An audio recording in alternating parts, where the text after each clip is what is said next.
messages in the chat. Thank you for joining in. And the recording has started. See messages from all around the globe. That's nice. So please do use the chat to introduce yourselves for comments, for questions for the speakers, as I mentioned before. And I think we should start, go ahead with the event. And this meeting is going to be recorded, so you will have access to the recording in case you join in later on and you want to see if you missed some minutes, or if you want to review some parts, you will be able to do that. So we should just start. Thank you everyone for joining. Good day and welcome to the Future of Finance, Digitalization and Sustainability.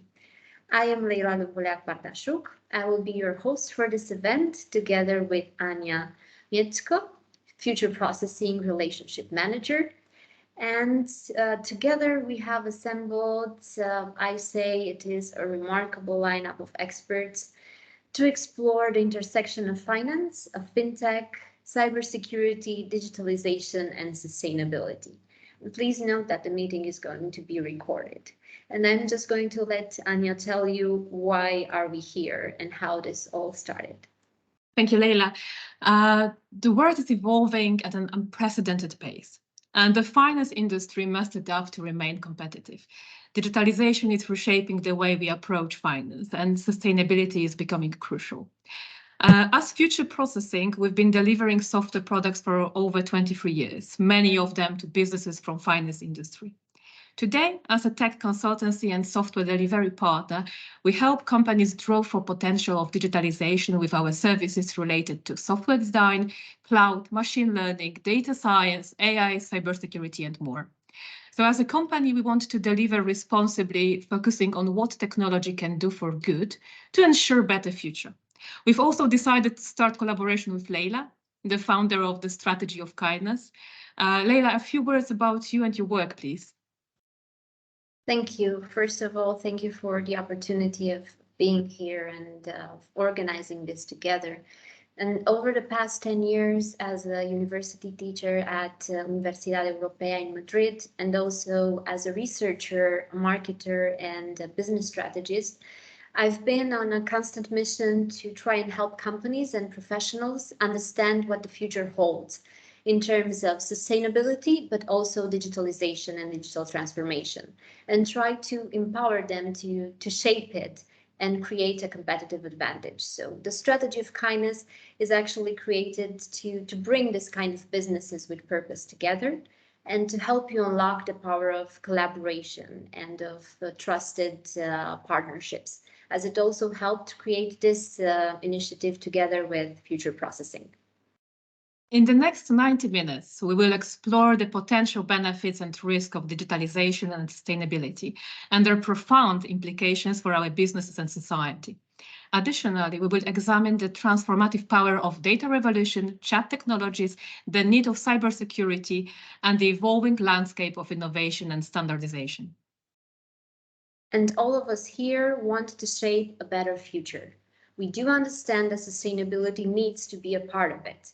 But the very idea of sustainability being defined as the quality of the human life while living within the carrying capacity of supporting ecosystems is a very broad one, and it is impossible to cover all its aspects during just one event. In this one, we want to focus only on chosen topics within it. And throughout our sessions, we will have some Q&As allowing you to ask your questions directly to our panelists. So please use the chat during all the presentations, and I will ensure your questions reach the appropriate speaker. Now, let us introduce our panelists in the order they will take the stage. First, we have Ian Max-Ewert, a leader in the finance industry with extensive experience in commercial development, customer relationships, and technology's impact on data and operational efficiency. Ian's expertise in marketing, business development, change implementation, and innovation will provide valuable perspectives. Ian, thank you and welcome. Can you tell us a bit more about your work? Yeah, thank you. and it's a pleasure to be here. I feature in a number of fintechs, either in a board role. I work with some consultancies as well around the topic of growth. And increasingly, I've been doing some work around what it means to be a civilized company. It's a thought that I have around how companies think about both their innovation, what they deliver, and of course the theme of sustainability. So I was delighted to have the opportunity to share some thoughts and questions. I think today, if anything, my expertise is my expertise at questioning rather than my expertise at answers. But let's see where we go. Very excited. Thank you. Thank you. Next, we have Anu Hokalina, a fintech professional with a passion for combining new emerging technologies with regulated business. And as a startup entrepreneur and legal and compliance director, Anu brings expertise in innovation and ecosystem building, providing unique insights into the future of finance. Anu, thank you for joining us. And can you elaborate on your journey and what brought you to analyzing the future of finance? Thank you. I'm so happy to be here, and thank you for the invitation. I think that my background in both legal, corporate world, and a combination of being a startup entrepreneur, as well as having mentored hundreds of startups so far, and having established Fintech Finland Association to boost the ecosystem as well. I think that the kind of my angle where I'm coming from is, as you kind of read in the intro, is how to ensure compliance, ethics, and also sustainable business in the world of fintechs and digitalization. Very excited to be here. Thank you. Thank you, Anna. As the third speaker, we have Dominik Samociuk, Head of Security at Future Processing, holder of various cybersecurity certifications, and a runner-up in the Global Cybersecurity Challenge. With a background in independent security research and PhD in computer science, Dominik's expertise in cybersecurity will shed light on legal changes, their influence on businesses, ensuring top-notch cybersecurity competences and relevant case studies. Dominik, can you tell us something more about yourself and why cybersecurity is a key factor in our journey to successful digitalization? Yes, thank you. It is great to be here. My name is Dominik Samociuk, and I'm honored to stand before you today as we delve into the captivating world of regulatory and legal challenges in the fintech during our webinar. As an experienced security engineer and the head of security for Future Processing, I've dedicated my career to safeguard organization against the ever-evolving threats that loom in the digital landscape. Also, in addition to my role in the corporate sphere, I should say, I'm also privileged to serve as an assistant professor at Silesian University of Technology. Here, my focus lies in conducting cutting-edge research on network and security aspects, also enabling me to contribute to the development of innovative strategies and solutions to protect our interconnected world. Once again, I'm truly excited to be here today. Thank you. Thank you, Dominik. And lastly, we have Dia Tanki, the founder and CEO of Alchemy Machines. Dia's extensive experience as a technical product manager at Fortune 500 companies and also her expertise in compliance intelligence and generative AI will offer invaluable insights into the future of work within finance firms. Dia, thank you for joining us. Why is the future of finance, and how did you come to create the Alchemy Machines? Hi, Leila. It's a pleasure to be here today. Thank you so much. So as far as my experience is concerned, specifically around artificial intelligence, I guess I would just start with maybe the academic backdrop. So I graduated from Cass Business School, and then I won a scholarship to study a master's in innovative manufacturing. And my thesis was in the area of symbolic AI and specifically multi-agent systems. But back then it was very much a research thesis, and there wasn't really the opportunity to commercialize these sorts of technologies back then. So I went away and I spent 10 years as a technical product manager. And then many years later, really built the product management expertise to focus on building sticky products that are sustainable, but also have this element of artificial intelligence and now more recently generative AI embedded within them. And specifically within the sort of building of the company, the idea was triggered by a car accident, funnily enough. It was a tragedy, a personal tragedy, which led to the seed of the idea for a transcription product, which eventually evolved into a conversation intelligence system that eventually evolved into a compliance intelligence system. And having secured some Innovate UK grant funding, this enabled us to build the very first version. And it was initially targeting the legal vertical, but more recently we've managed to get more interest from the financial services provider space. And this has been triggered by the SMNCR, the senior management and compliance regimes that have been rolled out globally. So I'm very excited to amalgamate these concepts of sustainability, AI, and compliance. Thank you. Thank you, Dia. Right now we're starting to present. So as we move forward, we encourage you to actively participate by writing your questions in the chat. Ian, the floor is yours. Thank you, Anna.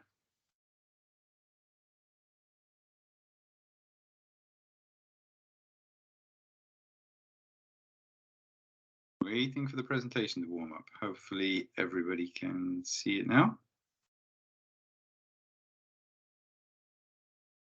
Yes, we do. Yes, you do.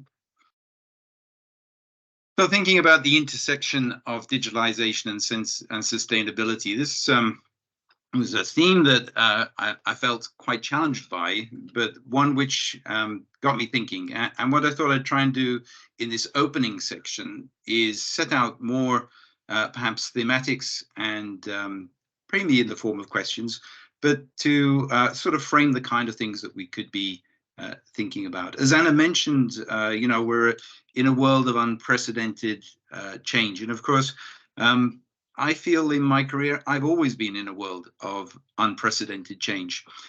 But what's different now is that it feels like we are in a world of accelerated acceleration, and that the change is happening very fast. And of course, we've always been aware of our unintended consequences, and perhaps people who are more versed than me around the psychology on the topic, and I'm looking at Layla when I say this, will be able to speak further around those aspects of human nature. But we're very good at unintended consequences, and I think one thing that digitalization gives us is the ability to work in a very connected and technology-aware world, which allows us to have more purpose and more intended consequences in what we do going forward. So although things may be happening very fast and may be happening faster, we have never had the opportunity to be more aware or to be better informed. And so, you know, when I look at these topics, they might seem like a trade-off, the idea of digitalization and sustainability. And there are a number of areas where indeed, I think there are some trade-offs to be made. But we can make those trade-offs with full knowledge and full consequence. So we can understand not only what we're doing, why we're doing, but to keep that idea of purpose central to what we are trying to achieve. So digitalization, for example, offers increased efficiency, and sustainability might make us think about a more mindful, make us more mindful of the environment in which we evolve and the impact that we might have. Does that necessarily mean we have to be in a trade-off? Or actually, can we have both? Can we use our intelligence to be able to digitalize and also to evolve towards more sustainable and self-sustaining cycles of development? So digitalization can certainly reduce the carbon footprint through remote work, for example, and this might have an impact on efficiency if fewer people are indeed commuting, for example.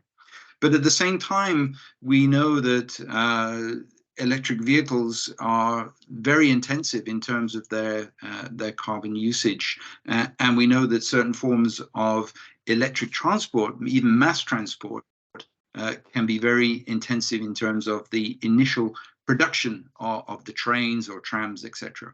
But I think there is something which is completely changed, which is 100 years ago, certainly 50 years ago, probably, I would still argue 30 years ago, lots of things happened without people thinking through the consequences. You know, where was this going to be disposed? How was it going to be disposed? We didn't have the idea of cycles through the economy about how we would be able to recycle and reuse. And indeed, what did we need to do in order to manage our world for the long term? So we know now that sustainability is essential for the planet's long-term health. And we also know that due to a number of themes, and many people contest, but you know, even if we leave aside the big debates around climate change, et cetera, even if we put all that to one side, we can see the pollution that we make. We can see the mess that we make, and we know as well now that we have within our own means the ability to tidy up after ourselves, to simply as a race, as a species, to live differently and to make better choices. And the opportunity to have more people informed, to improve mass education, for example, to improve mass literacy, to have means of communication that improves cooperation in development, and also improves healthcare, improves the ability of us to feed ourselves as a planet and to educate ourselves as a planet, is something which is within our grasps. So the social and ethical implications of technology need to be considered alongside these areas of sustainability. And you know, we see lots of plans about eradicating poverty, for example. We see lots of plans around how we can export certain models to certain other regions of the world. But I think the pause that we are able to take now is the ability to see technology deployed, but not necessarily to bring all the problems of development. There are some wonderful case studies of people that live fairly simple existences. For example, some fisher people who go fishing every day in Africa.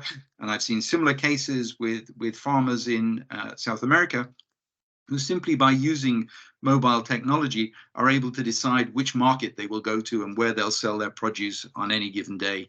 So, you know, it doesn't need to change their lifestyle. It doesn't need to be invasive of what they do, but it can actually be a very simple deployment that brings a great deal of benefit. And similarly, in terms of healthcare and improving education, and we know the importance of female literacy. It's been proven time and time again that if you improve the levels of female literacy, that if women are able to read, then their education of their children similarly improves.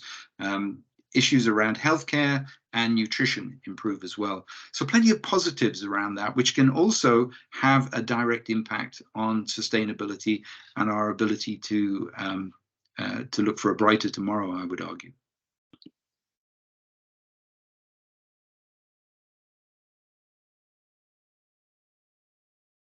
Here, I'd like to talk about this collaboration opportunity that exists, collaboration across industries. And clearly, you know, we've seen huge impact where we've been able to bring together certain sciences which might have been considered to be quite separate in the past. I guess everybody's a little bit bored of talking about COVID and the pandemic and so on. But if we think about the way the vaccine was produced, if we think about the use of AI in order to improve the screening of the populations, in order to do the test and trace, in order to actually use very powerful computers in order to be able to accelerate the development of the vaccine, for instance, and then to be able to extend that across nations. So, you know, a real opportunity to talk about how we can use digital approaches for innovation and also for the solutions for good. So innovation, in my mind, should be prioritizing sustainability and you know, with energy efficiency and environmental impact and the environmental challenges, there can be some wonderful choices that we make if we bring the environmental decision making into the choices of the means of production or the means of exploitation as well as we go forward. So our responsibility collectively, in my mind, lies in minimizing the negative impacts and educating about the importance of both aspects. So the opportunity around digitalization and the opportunity around sustainability. So cloud computing, for instance, is a very interesting topic where we know there are these huge demands in terms of electricity. We know there are these huge demands in terms of cooling environments, et cetera, but we also know that there are huge opportunities around computing, and you know it's a surprise for some people to know where their data is captured. It's a surprise to know what the cloud really means in practical terms. It surprises them to know the amount of electricity that goes into mining bitcoins or other different types of electronic money. But understanding that and bringing that information to the fore is the role that we have, so that we can make, once again, good choices and informed choices.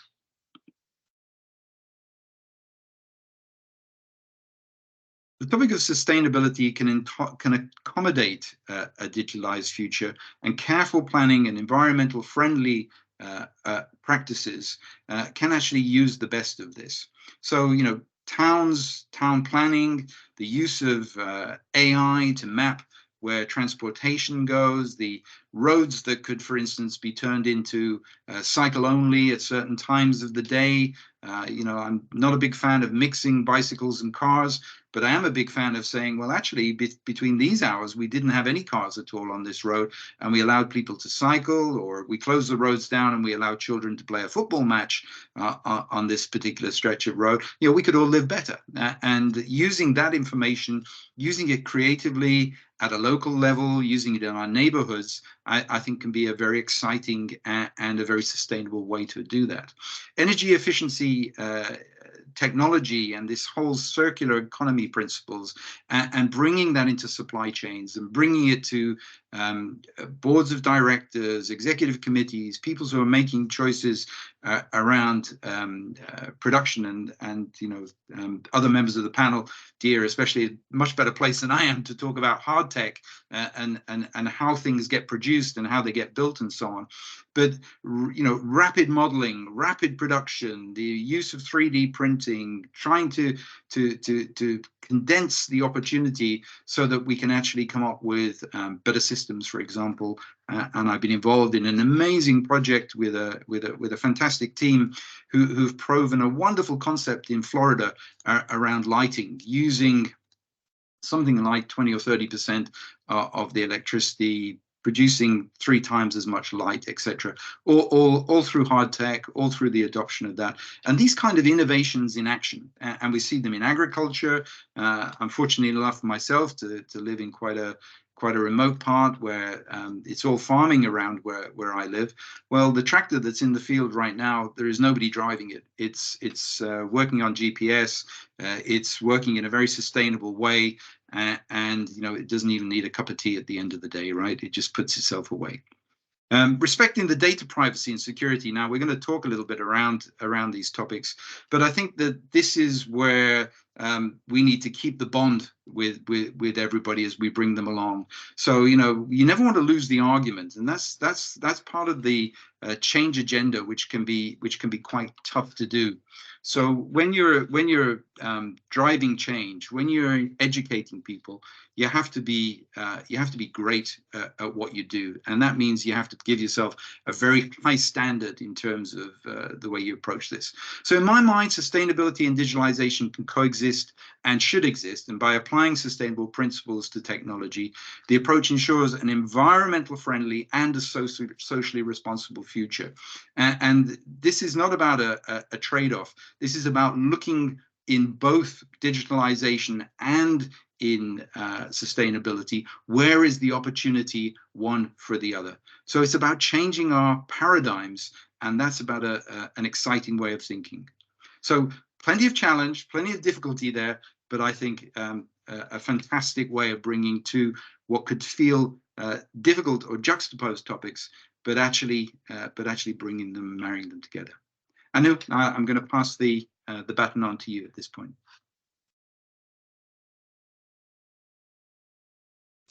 Thank you. I hope you can hear me now. Perfect. There. So I'm going to talk a little bit about ethics of sustainability, because when you think about the sustainability, Ian did a great work at kind of laying the groundworks of our discussion here. And I think of the sustainability as meeting the needs of the present without compromising the needs of the future generations.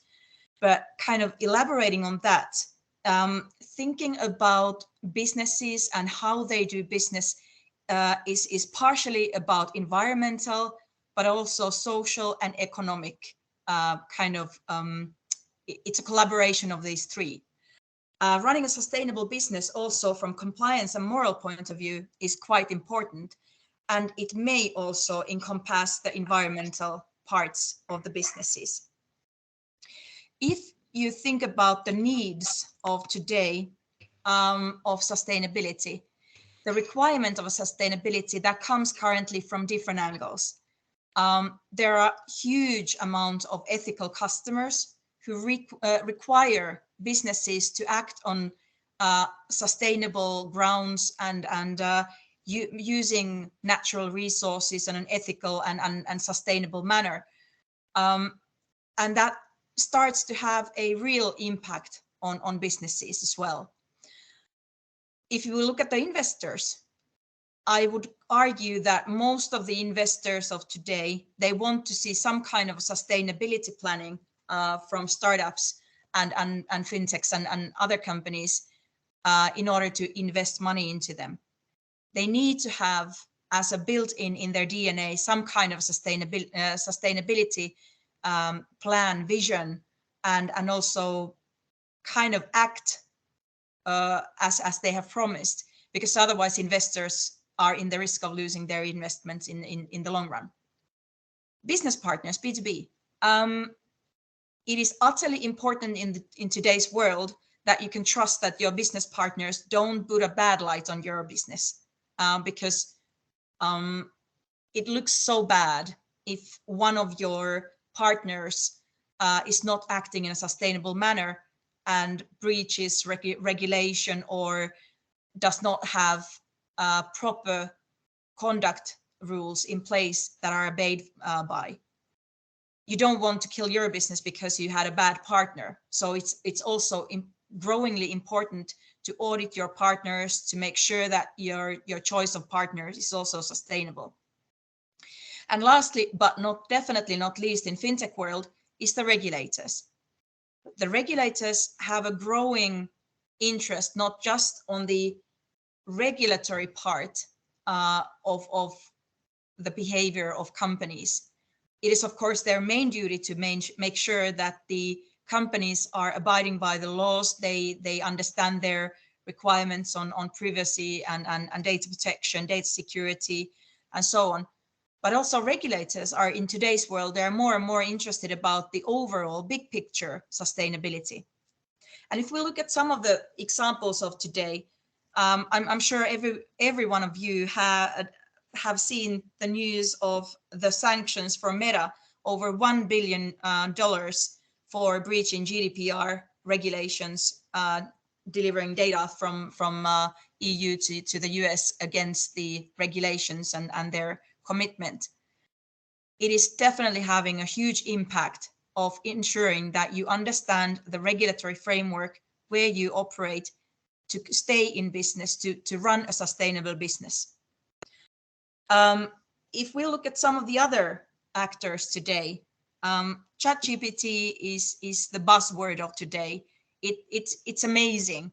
I even using some thoughts for this presentation. I ran the topic through ChatGPT to see how far away my original ideas were from those generated by that. The big challenge, again, from data security, data privacy point of view, is that not everybody understands where that data is being used for, that you put into the system. If you're using your company's kind of confidential data to run some presentations or other kind of whatever it is from business point of view, you might lose your data to someone else who you don't know where they are using that for, who they're sharing that with, and you become the product, as very often is when you look at those kind of companies where social networks like Meta, as I mentioned, TikTok, and so on. Even looking at Elon Musk's empire today, he has access to cars of Tesla. He has access to Twitter usage, and he can combine a lot of data from different sources that are used, I'm pretty sure, for profiling of people, profiling of other businesses, and so on. So how does that work in the future? How safe it is to give that data forward? That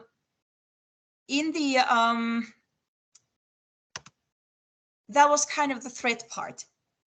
The opportunities and how to move forward. I guess it's clear for everybody, we need to do less of using natural resources.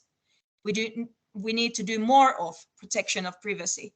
We need to do more of increasing trust in the digital world. And we need to increase the efficiency through the digitalization. How to do that? I'm pretty sure everybody understands that there are a wealth of opportunities to use digitalization in a way to increase trust over the network, any actions, transactions done over the network, and also how to make sure that people feel more trusted and can trust the kind of environment in the digital world.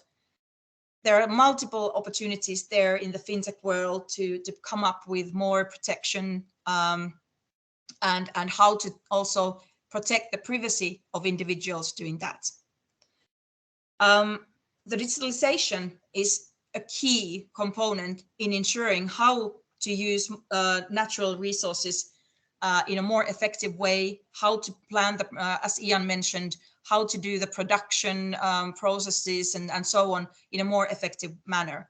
And there's definitely so much that digitalization can do in that front.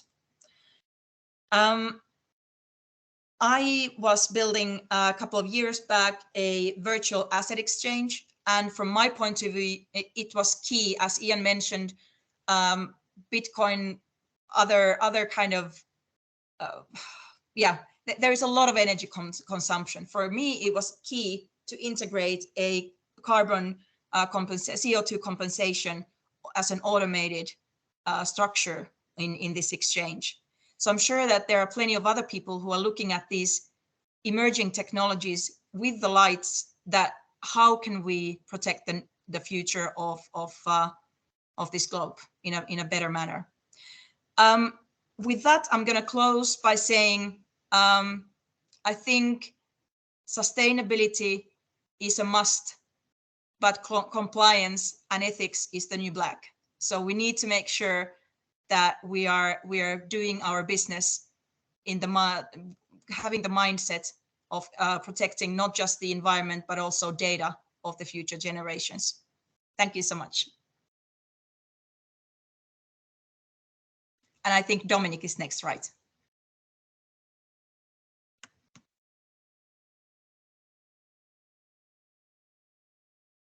Yes, thank you, Anu. Yes, thank you. Hello once again, really. I'm here today to show some changes in legislation and regulation around the world in the context of security, as it was stated in the introduction. During my short presentation, I'm going to browse through several legislation buckets, as I call them, dealing with privacy, security posture, and security development of new application, really. I was wondering how to actually classify them, because they can be shown with the geographical regions like the European Union, States, Australia. They can also be classified with the, I would say, spheres or aspects of the security that they mention. I mismatch a little bit between them. So let's start with already know GDPR, so implemented in the 2018 has a profound impact on the data protection and privacy. It introduced a harmonized set of rules and guidelines for the processing of personal data, mostly within the European Union. But first and foremost, high fines for the security incidents and lack of proper security mechanism. Also, based on the success, I would say, of the GDPR, in the USA, the personal data security is governed by various laws and regulation at both the federal and state levels. We have already implemented various laws already in place, such as in California, Connecticut, Colorado, Virginia, and Utah, with also several other states, such as Hawaii and New York, just to name a few, with limited or still prepared regulations. Also, there is a push to finally solve the private data transfer between the European Union and states. Anu just already told you about the record fine for the Meta. Hopefully, you all heard about the amount from a couple of days back. We are here to talk about the finance. Maybe also we could add finances. So maybe a little bit cynically, but I assume with fine so big, the resolution of this transfer problem, data transfer between the European Union and states, will come before the actual deadline to pay the fine. Maybe getting back to the European Union. So based on the, once again, GDPR success, European Union proposed something that is called the NIS, Network and Information Security. Actually, right now we have a second version of this directive. But Network and Information Security Directive is to enhance the cybersecurity capabilities of critical sectors, such as energy, transportation, healthcare, and of course, finance. NIS 2.0, as all call them, establishes a framework for member states to collaborate, share information, and ensure a high level of security across mentioned essential services. Compliance with NIS 2.0 involves implementing risk management practices, incident reporting, and of course, maintaining the adequate level of security measures. For now, we have only a directive. That means that each and every country in European Union needs to prepare, or rather, I should say, change due to this being second version already of a law on how to implement this directive inside the country. So we could assume that regulatory to be pretty the same as for critical sectors as it was in the first version of NIS. So this will mean the security practices, monitoring, reporting, maybe requirement of having penetration testing done, I don't know, annually, as it was in the first version. The second version is only, I would say, an amendment to the first one with more and more critical sectors inside the directive. Right now, countries have their clock ticking until the late of 2024 to introduce such a laws. And I know I'm talking about the European Union, but also the United Kingdom, as well as Switzerland, stated that they will prepare similar laws. They already did it for the first version of NIS.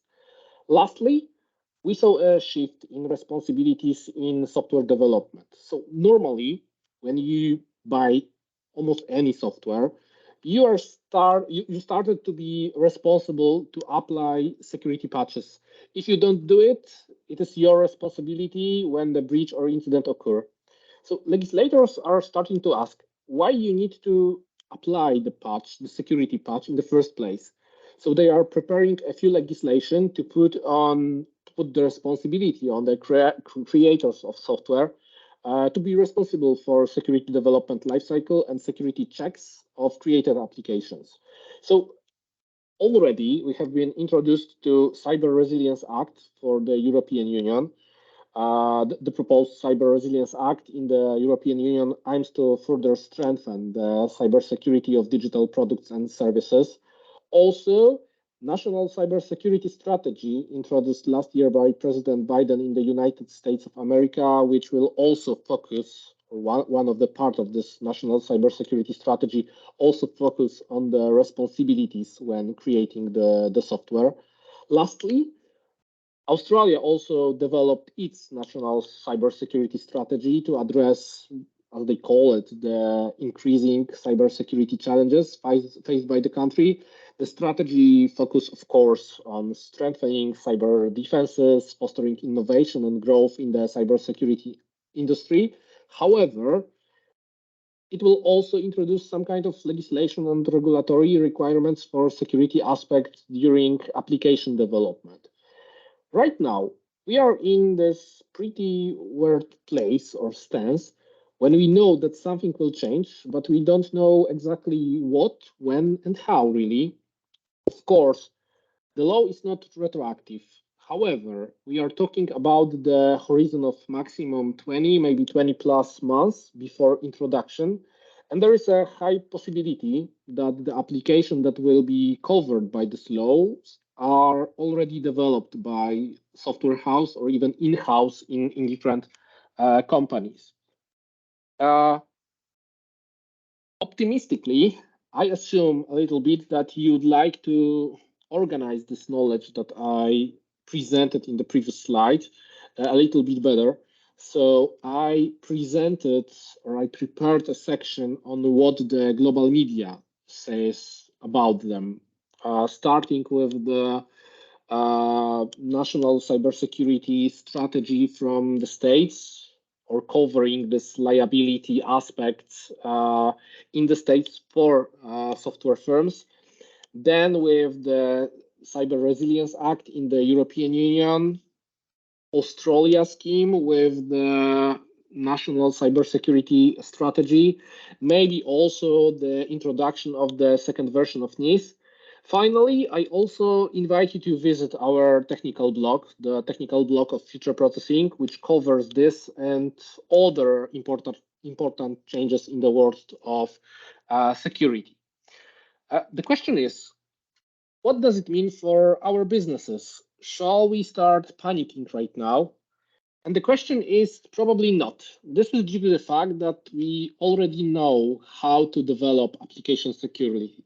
We have secure development lifecycle practices. We also have means to test or do audits of already developed components or whole infrastructures and applications. Of course, right now, we already have some kind of regulations, but most of them are rather recommendation on how to test or how to create architecture or secure architecture instead of having GDPR-like laws applying fines if this is not secure enough. I'm talking about the HIPAA, I'm talking about the PCI DSS recommendation audits, or in more general, OWASP recommendation. So once again, we know what to do to be secure. What can be harder probably is to find actually a good partner to do so. It is another broad topic of creating a big, up-to-date, competent security team in-house. Really, I know what I'm talking about because I'm responsible of such team in future processing. During our work with different customers, we learn their pain points. I'm also covering our internal security team. So, however, with the lack of talent on the market and high costs of actually training it might be better to utilize partner not only from a return on investment point of view, but also from the point of view or aspect of competencies or knowledge in the first place. And what if we do nothing really with this knowledge? What if we don't prepare to the legislation or regulation that will come into place lately next year? Of course, I don't want to frighten anyone, but we can look at a quick brief how it looked after the GDPR was introduced. Yesterday was the 5th anniversary of the introduction, so we have quite a list of things that could go wrong. So let's start with Google. 50 millions for violating GDPR right away in the 2018. Then British Airlines, breach of 500,000 personal records, resulting in 183 million pounds in fine. Marriott International, 110 million pounds for GDPR violation, breach of over 300 million records. Facebook and the issue of or incident with Cambridge Analytica, 500,000 pounds for GDPR violation. Google, again, 100 million euros for violation GDPR. And lastly, ChatGPT, it was banned temporarily in Italy due to the GDPR compliance doubts. It is restored, so the Italians can use ChatGPT now, but you know, the PR aspect also was in the global news. I am aware that there were a lot of legal battles in those cases, and not all fines were finally paid. But you need to remember that finances are not everything in the world, or are they really? Because we are talking about the finance. But let me get back to the point. There is also a brand reputation or PR aspect. So hopefully we will focus on the actual security and not on the incident response or disaster recovery. Thank you for your attention. And to you, Dia.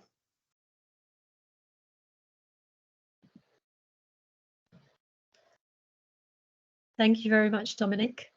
Hopefully you should be able to hear me. Okay, let's get started. Right. Well, thank you everyone for tuning in today. So I'm Dia Thanki. I'll be speaking about AI and sustainability and really demystifying what AI really means within the context of sustainability. But firstly, let's talk about the critical problems that are really causing concern within the financial landscape broadly. So we know that corporate compliance gaps are a massive problem. They're costing regulated firms $11 trillion annually. And not enough is being done to tackle this problem. We know what happened in 2008 financial crisis and the long-standing implications this had not only on society and the banks, but on people and the way in which we do business. So as a result of that, in 2016, the financial regulators started to roll out these global regimes, one of which is the Senior Management and Certification regime in 2016 in the UK. And the purpose of it was really to hold senior management accountable, personally accountable, for things that go wrong within these financial institutions. This is a great first step to really put in the responsibility on the people that need to be shed light on. The second issue is due to the geopolitical tensions that we've seen over the last couple of years, the cybersecurity threats have increased in volume and in intensity. Bribery has increased, but there's no way of being able to unearth all of these sorts of threats and certainly not being able to solve them.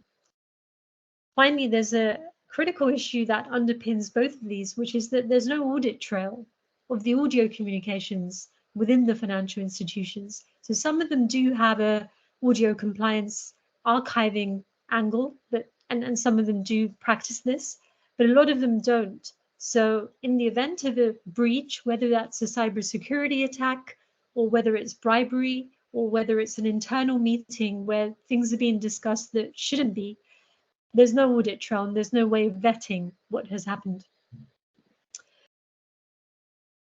So there's two main sources of knowledge within every institution and specifically within finance institutions. So let me just briefly define them. There's explicit knowledge and tacit knowledge. Within the context of compliance archiving, explicit knowledge is the knowledge that already exists. It's easy to articulate in the form of Word documents, PowerPoint presentations, Excel spreadsheets, PDFs. It's easy to codify and it's easy to share. It's tangible, it's physical.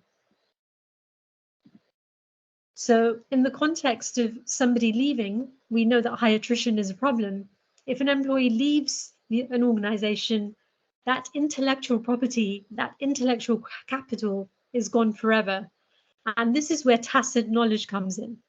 Tacit knowledge is this type of knowledge that is not easy to articulate. It cannot be codified, it cannot be shared, it's intangible. It's the knowledge that really resides in the minds of the employees. They haven't necessarily written it down somewhere. The way in which rapport is built with customers, the way in which you manage people within a team, all of these tacit pieces of data are lost forever. And they take all of that tacit knowledge with them. And there's no way of actually deriving a value on how much this is costing organizations.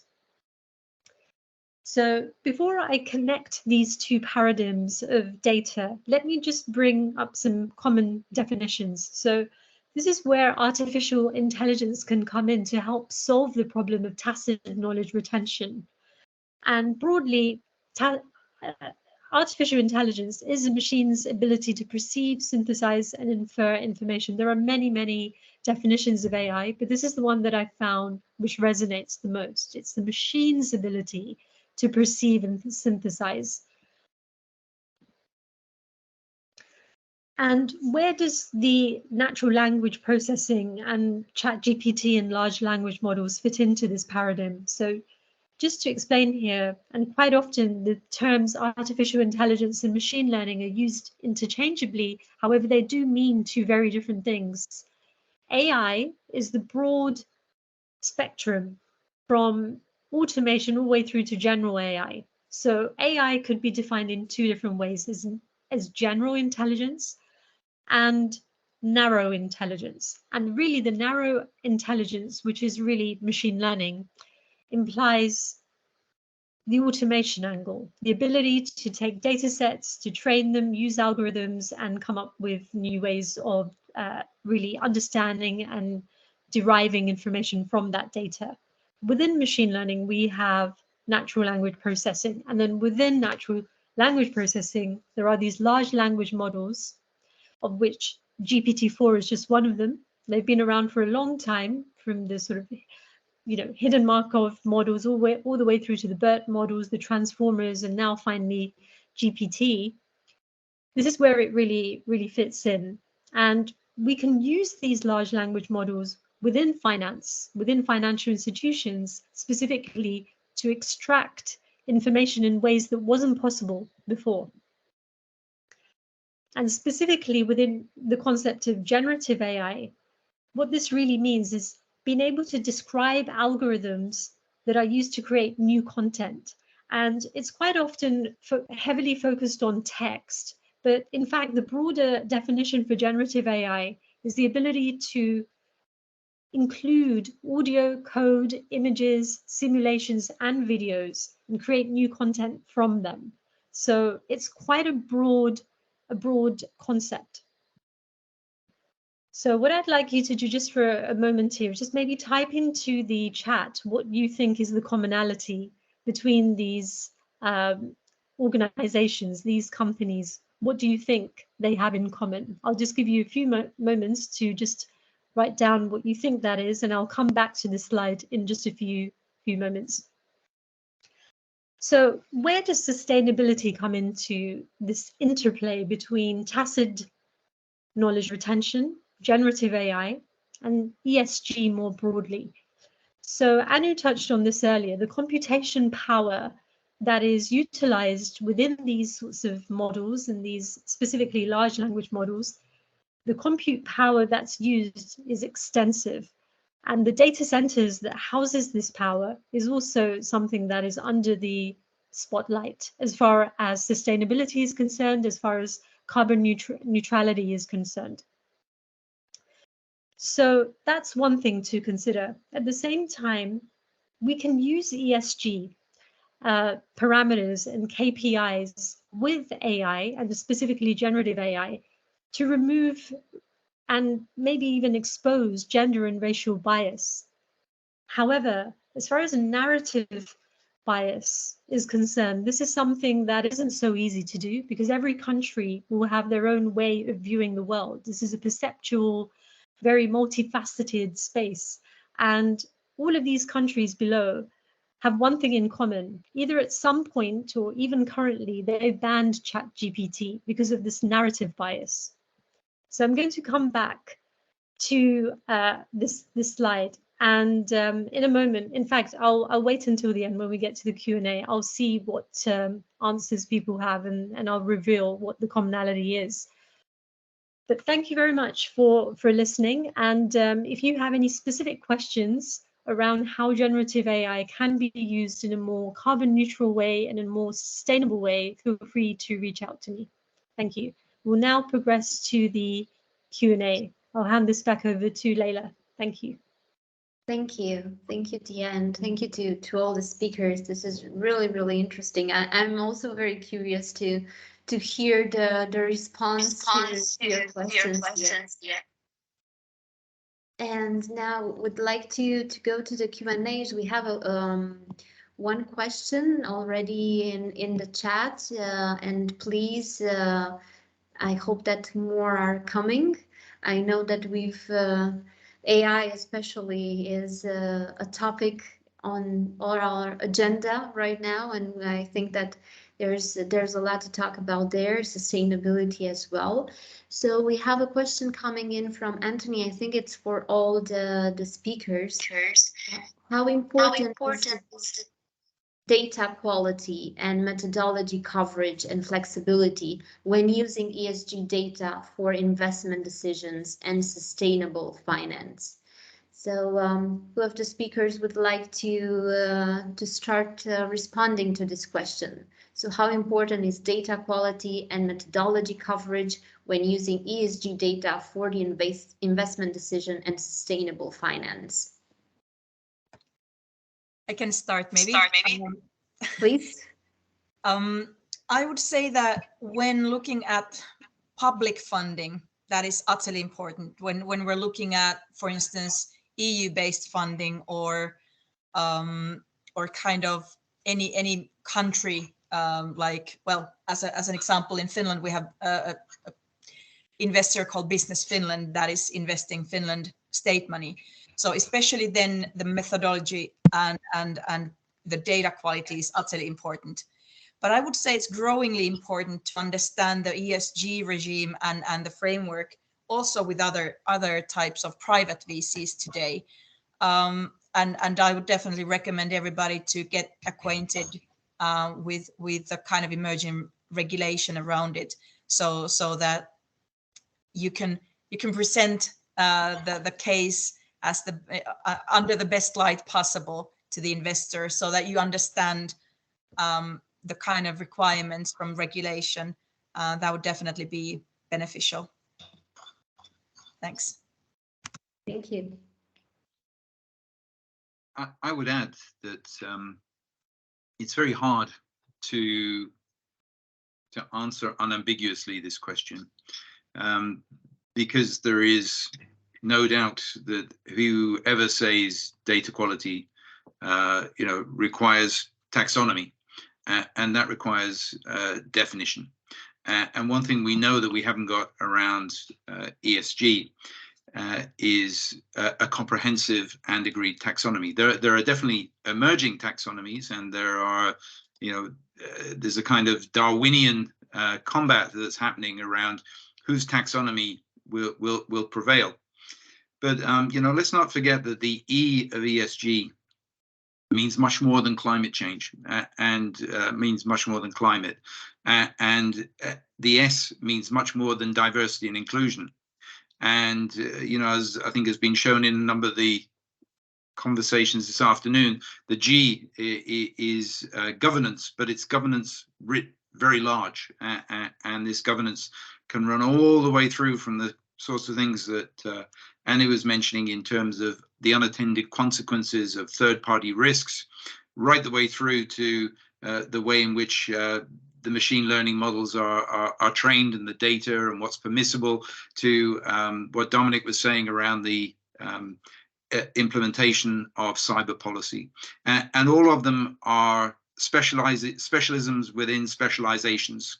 And so the depth that we have here is enormous, and the complexity that we face is potentially enormous. And then we think of large initiatives like TCFD, and we were thinking about how do we mobilize around COP26 and COP27. We think about the big environmental challenges that were thrown down in terms of, you know, what could finance do in terms of thinking about its own transition risks? How could finance play a part? How could lending policy determine the transition? How could investment, indeed, how could activists, shareholders, and pension funds drive the change and transition? Well, what change, what transition, where, and in what priority, in what order? You know, the world is not an equal place. We're not all starting from the beginning of the start line. You know, and as clearly as we've seen, there are people that want to play catch up, and certain people want the definitions to be different.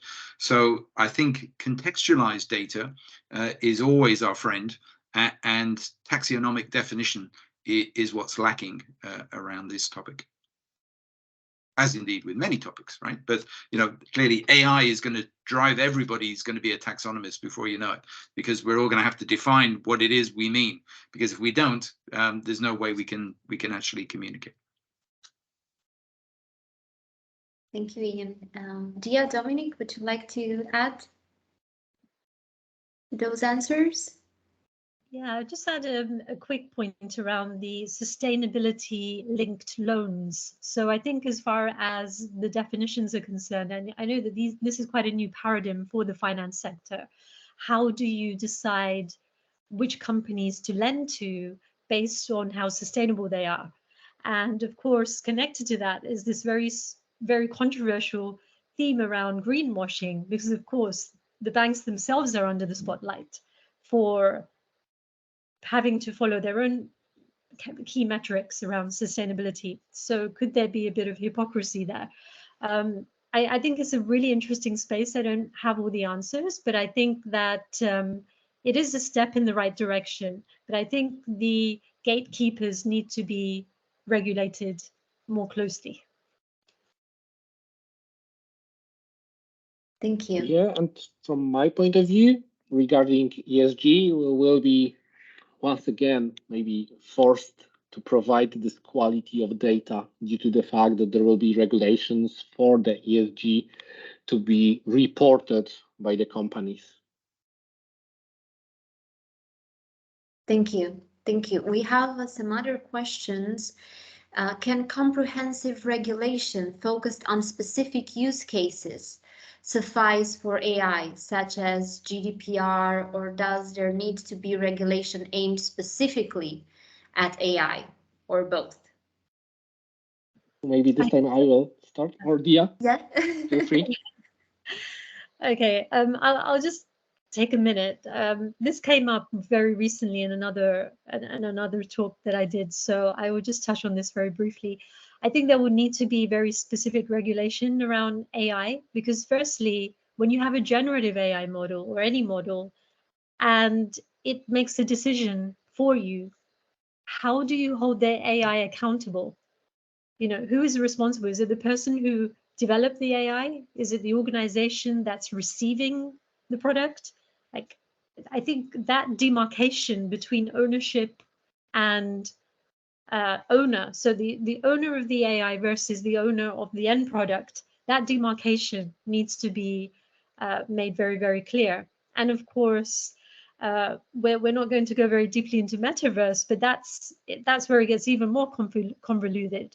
So I think the ownership issue, due to this, I think there will need to be very specific regulatory definitions and specific regulations around AI. Yeah. Thank you. Dominic, you wanted to add here?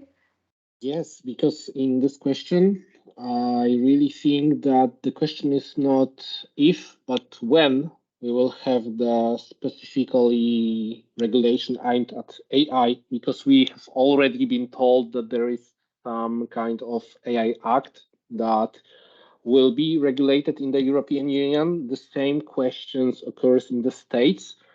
So I'd say the best answer that we will have finally both. Definitely we will have specifically regulations aimed at AI, but there also will be cases in specific use cases, such as mentioned GDPR or other laws, when, for example, transitioning the data gathered by AI.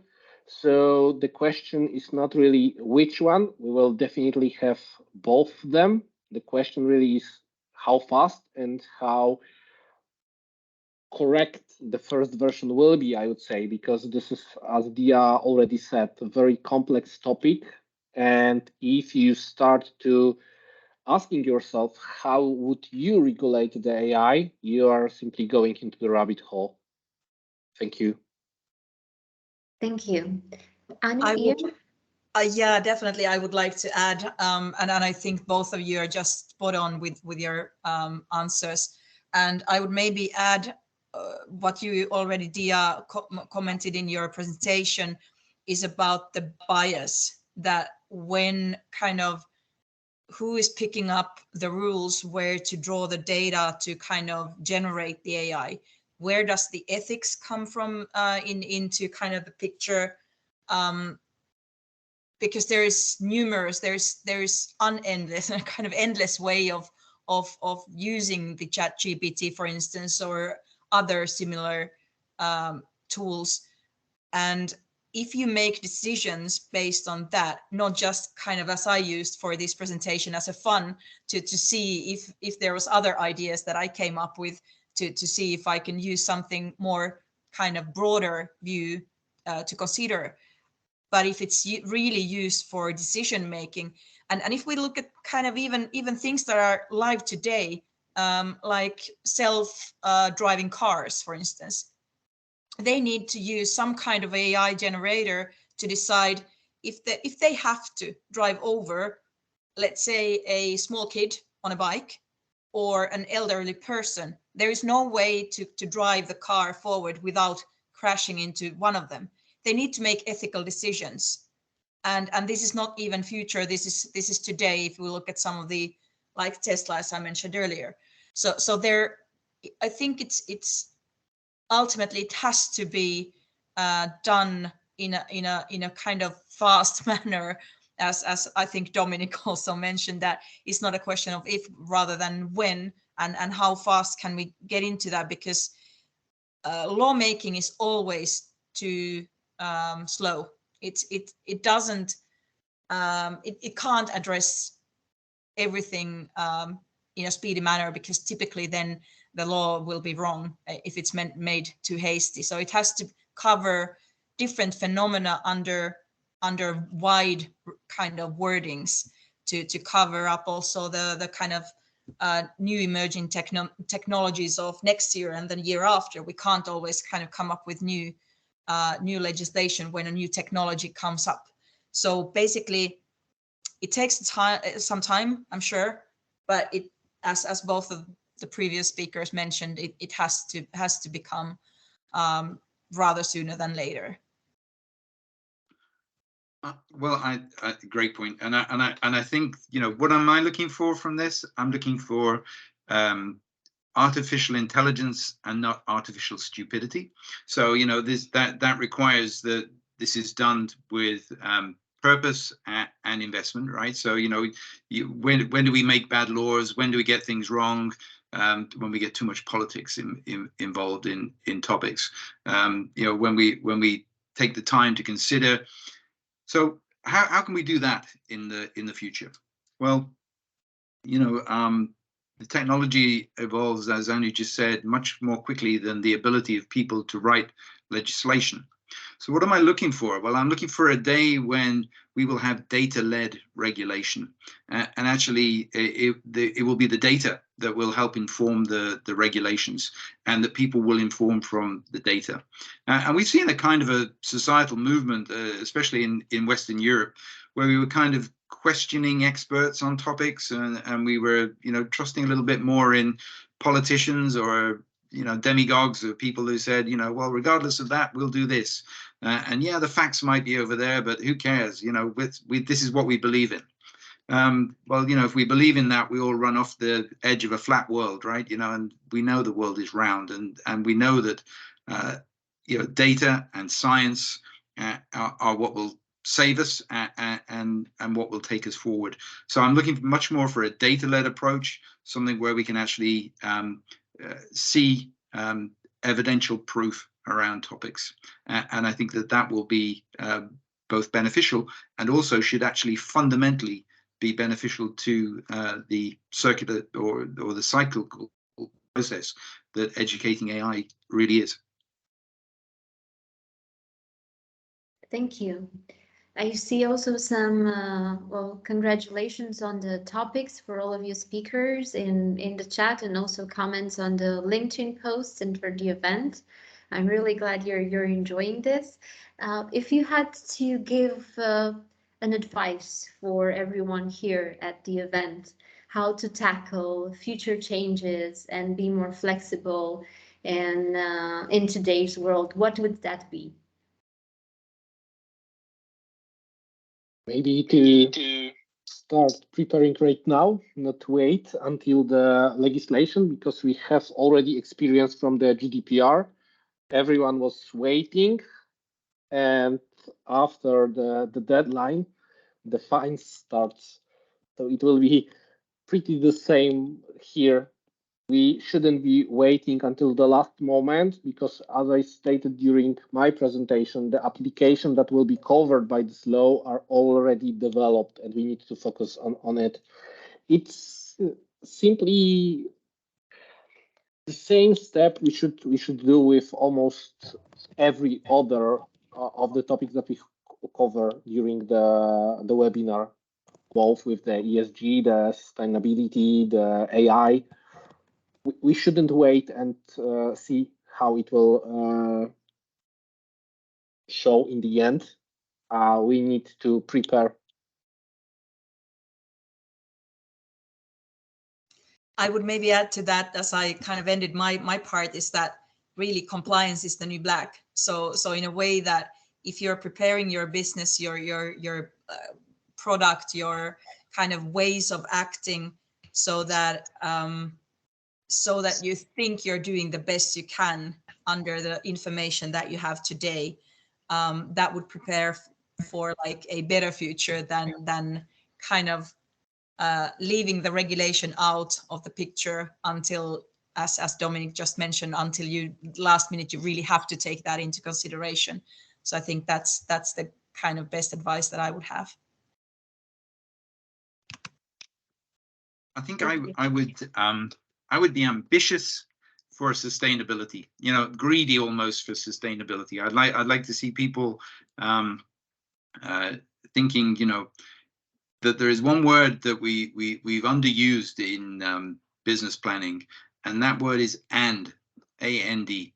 So we always have a range of options. We could do this, or this, or this, or this. What happens if we say, let's do this, and this, and this, and this?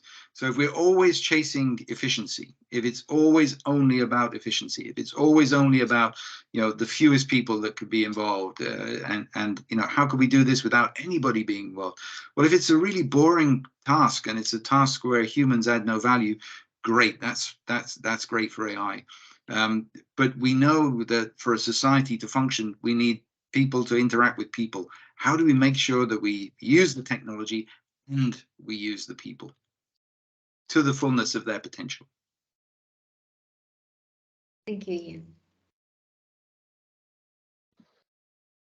I would just like to make reference to Leila's strategy of kindness, because I think what doesn't often get spoken about is how kindness can be integrated into sustainability, and how kindness could be even used within AI. There's lots of horror stories of how AI is exploited, but not enough stories of how AI can be used for kindness. So I think that would be a really interesting talk, maybe part 2, on how AI is used to create kindness in the world. And I really think the power is in the people. I think these technologies can seem overpowering, especially given the hype around all the different media channels and on the news. But I think the power really is in the hands of the people, and you can dictate more than you think you can. I think you can dictate what happens and what doesn't happen, and you have the power to act and protest and do these sorts of things. If you don't agree with the use of technologies, or if you don't feel this world is sustainable enough, get active, get out there and make a change, create a voice for yourself, and make kindness happen. Thank you. Well, I think that this is one of the reasons why we are all here, to create this ecosystem, this community, and to see how we can work together and shape the future. I think we have time for another question. If AI is surveilling another IT system to increase process performance, how will this affect regulations on GDPR? And how to cover this practically and legally, other than the data protection agreement B2B? You know, who'd like to take this this question on? I can start, maybe. I guess we need to focus on how the artificial intelligence really works, because even if you are using the algorithm of the artificial intelligence, it doesn't really matter that it will swallow all your data, that you need to feed it back to the system to enhance it. You can only take what the AI already know how to process better, how to increase the process performance, but that doesn't really matter that it will swallow all the data from this process itself. So in my opinion, of course, this is a threat to make sure that the algorithm won't be relearning on the privacy data or private data of your customers. However, it doesn't really mean that you cannot use the AI to actually increase process performance. I would start with this. I can pick up from here maybe. Please do. I would say, Dominic, that you are spot on with this, and kind of elaborating also the point that I made during my presentation, is that you need to be quite, even if you're kind of outsourcing some processes or whatever, audits or anything that your business is doing, if you're outsourcing that to an AI, you do need to understand in depth where the data is being used, who is holding that, where are they using it. So it's not sufficient to say we didn't breach anything, we just gave this information to the ChatGPT or whoever is running the AI business behind. So the responsibility of complying with GDPR still relies and stays with the company whose data that is, and who's kind of responsible for keeping it safe. So yeah, that was my brief. Thank you. Tia, Ian, anything you would like to add before we close our session? Yeah, sorry, Ian, did you want to go first? Okay, fine. Just a quick one in relation to the privacy preservation component. So, of course, every organization has a very different understanding and different policies around how data is processed, and the level of processing. And obviously, there is that distinction between data controllers and processors. How these definitions will change as generative AI evolves is a different question. But as far as the policy making side of things is concerned, I think that with the international standards like the ISO 27001, for example, even those will evolve, but I think they will hopefully encompass quite a lot of the requirements for certainly enterprise scale applications. So I think from a B2B perspective and a B2B context, I do believe that these policies are already in place as part of these international standards, and they will just continue evolving and being updated.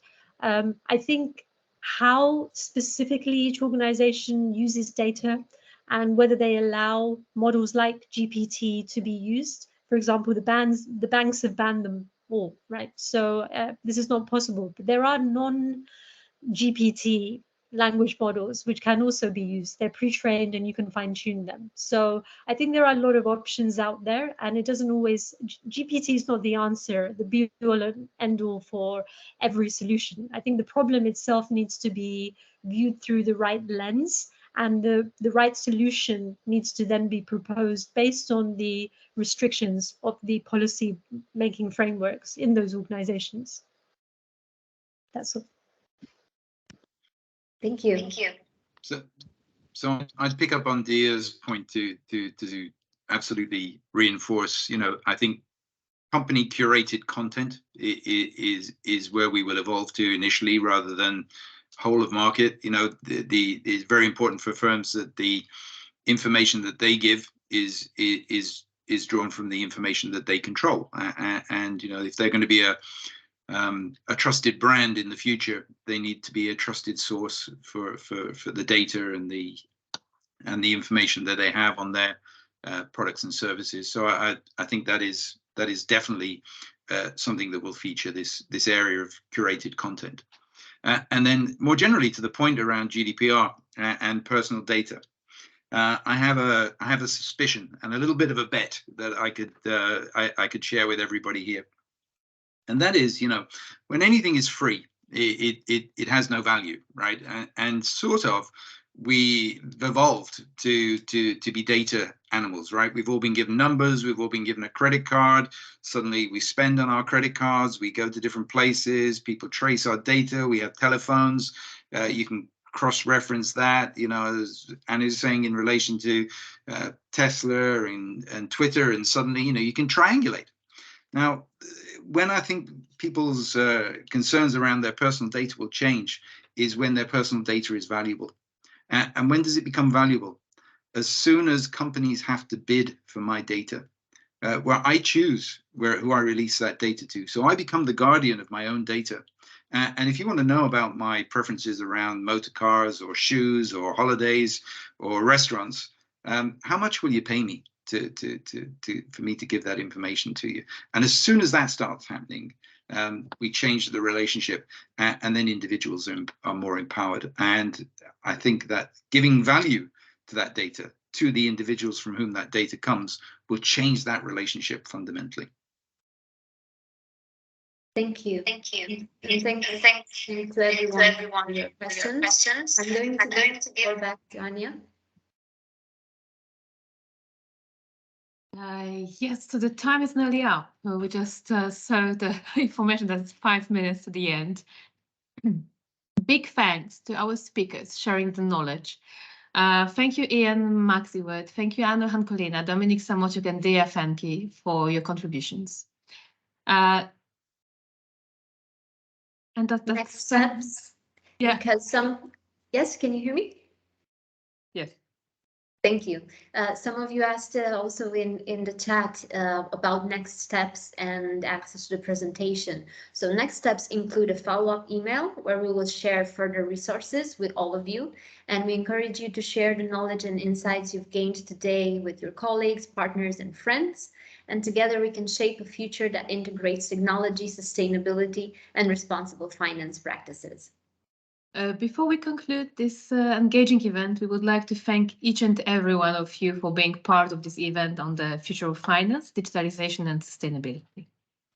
We are really looking forward to connecting with you again. And remember, the future of finance is in our hands. Let's make it a future we can all be proud of. Thank you and have a wonderful day.